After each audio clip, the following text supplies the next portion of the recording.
अस्सलामुअलैकुम A1 global TV UK से खुशामदीद और मैं हूं नाइला भट्टी। सबसे पहले शामिल करते हैं आज की अहम खबर। पाकिस्तान भर में हर जिन्स और उम्र के अफराद को टेक्नोलॉजी से आरास्ता कारोबार यानी स्टार्टअप की तालीम के लिए फलाही इदारा क्रिस्टल व्यू वेलफेयर फाउंडेशन ने मिशन बिजनेस एमरजेंसी इन पाकिस्तान का नफाज कर दिया।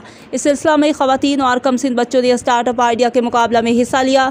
मुकाबला के लिए पाकिस्तान की नामवर शख्सियात और मुख्तलिफ तबका ज़िंदगी से ताल्लुक़ रखने वाले अफराद को बतौर जज मदऊ किया गया। जजेस में Sheikh Abdul Ghafoor founder Okara patient welfare, Azhar Sheikh senior journalist Punjab police तहफ़्फ़ुज़ मरकज़ इंचार्ज हाकिम, ख़वातीन leader anchor person Naila Bhatti, special school Sahiwal की फाउंडर सिदरा नईम, समाजी कारकुन सजाद मित्रों, अदीब जाफ़र हुसैन मित्रों, डॉक्टर सैयद हनान पीरज़ादा, हमीद खान फाउंडेशन से अब्दुल मनान खान ने बतौर जज फ़राइज़ सर अंजाम दिए। स्टार्टअप के बिजनेस स्टॉल का जायज़ा लिया और सवाल जवाब के जरिए 3 पोजीशन होल्डर्स को शील्ड और इनामात दिए।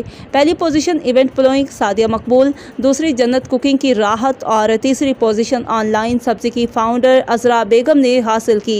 मुकर्रीन ने हाजरीन से खिताब करते हुए कहा कि क्रिस्टल व्यू की इंतजामिया ने गरीब आबादी को कारोबार की ट्रेनिंग करवा कर मुल्क पाकिस्तान के रोशन मुस्तकबिल का संग बुनियाद रखा है और हंगामी बुनियाद पर पाकिस्तान भर के शहरियों को घरेलू सनत के फ़रोग के लिए किए जाने वाले इक़दामात काबिल तहसीन है। उन्होंने मज़ीद कहा कि इम्पैक्ट वाला इंक्यूबेशन सेंटर को पाकिस्तान की हर आबादी में खोला जाना वक्त की अहम ज़रूरत है ताकि जदीद कारोबार की तालीम से हर खास आम मुस्तफ़ीद हो सके और सुन्नत नबवी के मुताबिक ज़ाती कारोबार को परवान चढ़ाकर मुल्क पाकिस्तान की इकॉनमी को मजबूत किया जाए।